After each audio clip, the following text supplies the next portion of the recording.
মাঝে মাঝে কল্পনায় আমি অন্য এক জীবনের ছবি আঁকি। সেই জীবনে তোমার আর আমার দেখা হতো অন্য কোনো সময়, অন্য কোনো পরিস্থিতিতে, অন্য কোনো স্থানে। হয়তো কোনো এক বসন্তের বিকেলে লাইব্রেরির পেছনের টেবিলে বসে আছি আমি আর তুমি, সেখানেই প্রথম কথা হলো আমাদের।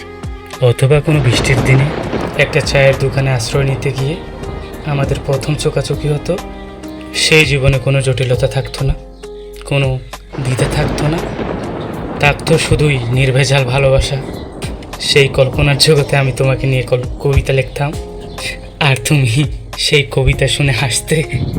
আমরা একসাথে সূর্যাস্ত দেখতাম, একসাথে বৃষ্টিতে ভেজতাম, আর একে অপরের হাত ধরে বহু পথ হেঁটে চলে যেতাম।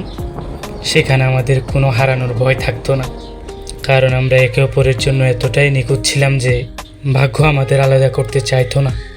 কিন্তু যখন কল্পনা ভাঙে, আমি বাস্তবে ফিরে আসি। এই কঠিন বাস্তবতায় তুমি আর আমি দুই জগতের ভিন্ন বাসিন্দা।